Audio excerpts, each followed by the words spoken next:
Comment ajouter à ces modes de raisonnement d'autres modes de raisonnement? C'est ce que j'appelle l'angle et la focale. La focale, c'est ce que j'appelle les échelles d'observation. Ça veut dire que suivant le problème que j'ai à résoudre ou les gens avec qui je travaille, est-ce que c'est un problème de biologie ou un problème de génome? Est-ce que c'est un problème, une focale plus large? Est-ce que c'est un individu? Donc un problème de cognition, si je suis dans les approches cognitives, ou un problème de motivation, si je suis en marketing, ou un problème d'inconscience, si je suis en psychanalyse.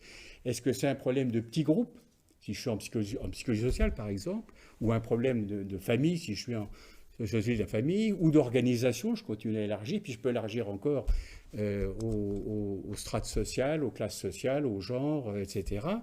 Et à chaque fois, j'ai des focales différentes, et quand je change de focale, ça aussi, c'est intéressant pour la coopération parce qu'on va découvrir des choses auxquelles on ne pensait pas pour mieux coopérer.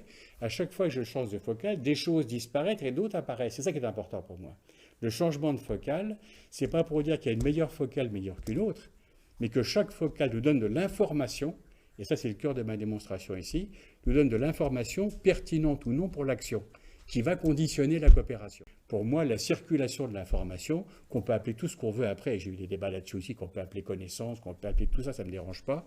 Je cherche toujours les mots les plus simples possibles, les plus descriptifs possibles, à partir desquels on pourra reconstruire d'autres mots. Donc, quand j'ai compris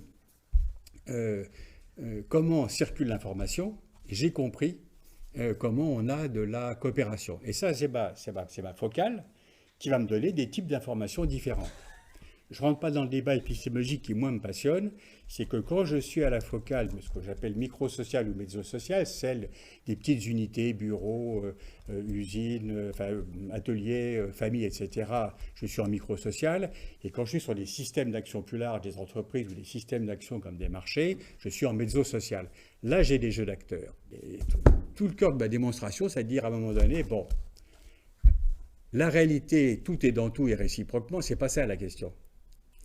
Mais quand on veut décrire de la réalité, je dis bien de la réalité, on ne peut pas tout décrire à la suite. Parce qu'il y a une rupture entre, par exemple, des approches très macro-sociales, macroéconomiques ou macroculturelles, fondées, par exemple, sur des sondages ou fondées sur des questionnaires extrêmement intéressants, mais où il n'y a plus de jeu d'acteurs, où là on cherche des corrélations hors situation, et les jeux d'acteurs où là, si la situation change, les jeux des acteurs changent.